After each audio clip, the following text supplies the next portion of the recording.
ಮನೆಗೆ ಬೆಂಕಿ ಹಚ್ಚಿ ಲಕ್ಷಾಂತರ ರೂಪಾಯಿ ಮೌಲ್ಯದ ಒಡವೆ, ನಗದು ಕಳ್ಳತನ ಮಾಡಿರುವಂತಹ ಘಟನೆ ಕೋಲಾರ ತಾಲೂಕಿನ ನರಸಾಪುರ ಹೋಬಳಿಯ ಮಲ್ಲಸಂದ್ರ ಗ್ರಾಮದಲ್ಲಿ ನಡೆದಿದೆ. ಶಾರದಮ್ಮ ಅನ್ನುವವರ ಮನೆಯಲ್ಲಿ ಯಾರೂ ಇಲ್ಲದ ವೇಳೆಯಲ್ಲಿ ಕಿಡಿಗೇಡಿಗಳು ಕಳ್ಳತನ ಮಾಡಿದ್ದಾರೆ. ತಡರಾತ್ರಿ ಲಾಕರ್ ಮುರಿದು ಹಣ, ಒಡವೆ ಕಳ್ಳತನ ಮಾಡಿರುವಂತಹ ಕದಿಮರು ಯಾರಿಗೂ ಅನುಮಾನ ಬಾರದಂತೆ ಬೆಂಕಿ ಹಚ್ಚಿದ್ದಾರೆಂದು ಆರೋಪಿಸಿದ್ದು, ಶಾರದಮ್ಮ ಅವರ ಕುಟುಂಬ ಬೌಂಡರಿ ಗೇಟ್ನಲ್ಲಿ ಟೀ ಅಂಗಡಿ ಇಟ್ಟು ಜೀವನ ನಡೆಸ್ತಾ ಇದ್ದು, ಬೆಂಕಿಗೆ ಮನೆಯಲ್ಲಿದ್ದ ವಸ್ತುಗಳು ಸಂಪೂರ್ಣ ಭಸ್ಮ ಆಗಿದೆ. ವೇಮಗಲ್ ಪೊಲೀಸ್ ಠಾಣಾ ವ್ಯಾಪ್ತಿಯಲ್ಲಿ ಘಟನೆ ನಡೆದಿದೆ.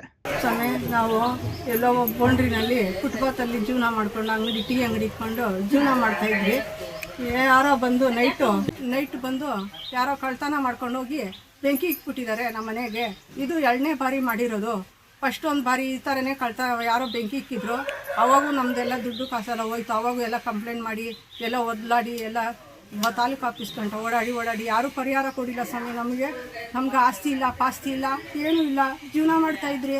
ಇವತ್ತು ರಾತ್ರಿ ಬಂದು ಒಂದು ತಾಳಿ, ಕಾಲು ಚೈನು, ಸ್ವಲ್ಪ ಕಾಲುಂಗ್ರ, ಸ್ವಲ್ಪ ಕಾಸು ಎಲ್ಲ ಅದರಲ್ಲಿ ಇಟ್ಟಿದೆ.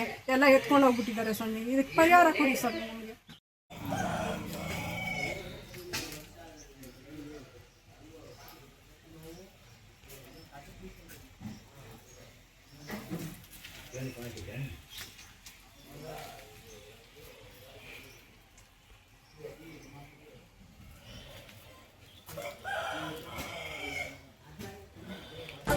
ನ್ಯೂಸ್ ಅಲರ್ಟ್ ನಿಮ್ಮಿಂದ ನಿಮಗಾಗಿ.